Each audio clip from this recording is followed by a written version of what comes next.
Hello, welcome back. Steve's going on. How far we've come since September 11th of 2001. I didn't think about it at the time. I mean, it was devastating what happened there. You know, I mean, it was just awful. I'll never forget it. But it was. I didn't think about it at the time, but that was actually a world-changing event. It didn't just affect the U.S. I mean, everybody in the world stood up and took notice about that. It actually changed the whole world. That's one reason I think that any shows about it ought to be mandatory for people to watch.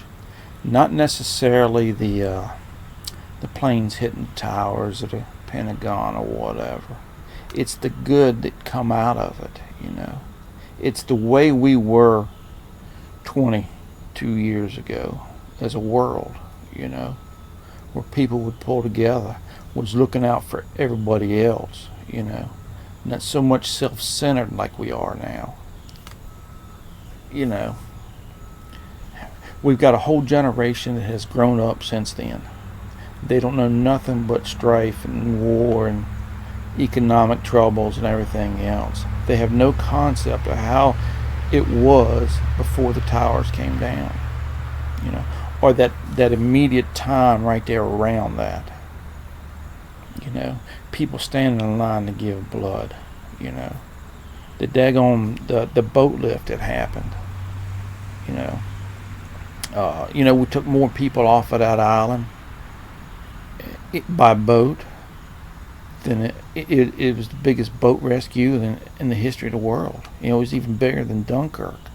And it was just regular folks like us that took it upon ourselves to help our neighbor. You know what I mean? I mean, that kind of stuff gets you choked up, because you don't see that kind of stuff anymore.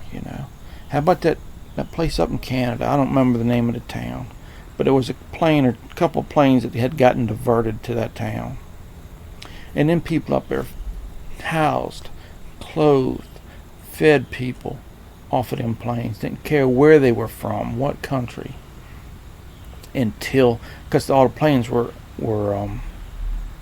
halted for a week or so. Until those people could were able to get themselves out of the country. I mean, total strangers. I mean, that's the kind of goodwill we had as a world at one time. Not just in the U.S. It happened everywhere else like that.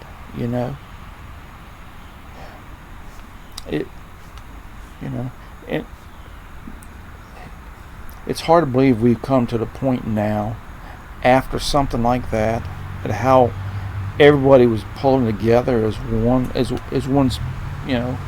human species, protecting each other and watching out, calling on your neighbor to see if they're okay.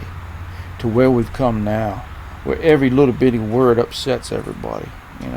People are ticked off because they can't find a job, or that rent's too high, or whatever. Hey man, they're legitimate gripes, but in the overall scheme of things, man, they're minor.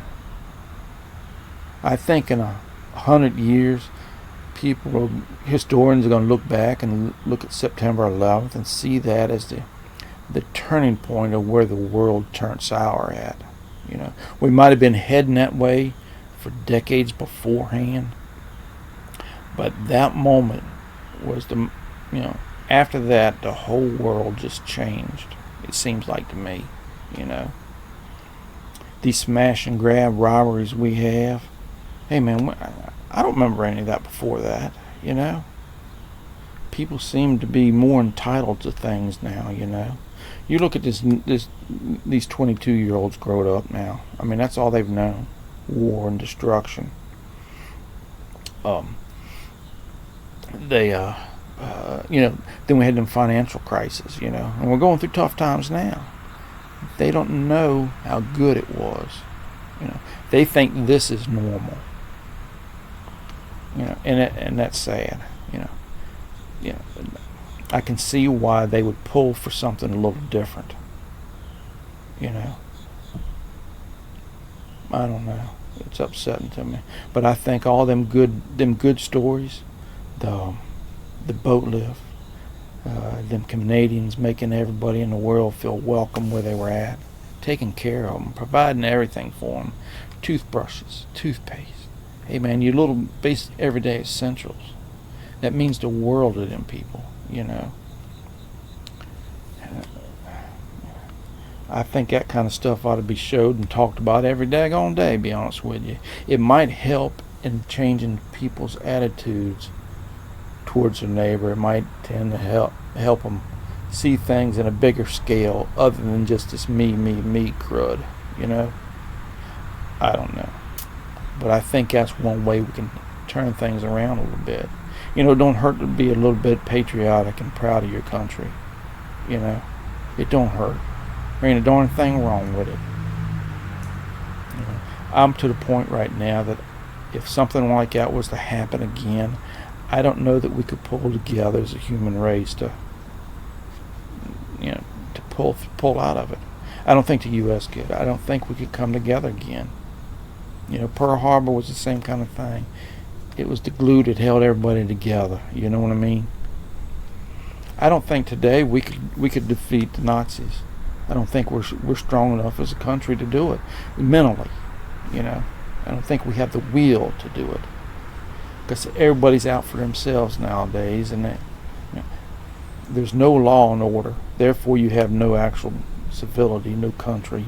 You know, they letting everybody and their brother walk across the little pond down there called the the Rio Grande. You know, having no say so in the matter. You know. And right now they're trying to push and make sure that your vote don't count this year. They're trying to disqualify the leading opponent. You know, I mean, for nothing. You know, I know they have a reason behind their head, but I don't know that for me, it's made up. You know, so they're going to take my vote away from me if that's who I choose to vote for. They're not even allowing me to vote for them. You know. We've really gone downhill quick, fast, and in a hurry in the past 22 years. I don't know. But I think that would help. People were made to watch that stuff and understand actually how things were before and after, right during that period. I mean, there was a lot of goodwill, a lot of good human spirit going on at that time. And we've seemed to have lost all that. Well, I got to get off of here. I got to run to the dentist real quick. Y'all be good. You take care of yourselves, and we'll talk to y'all later.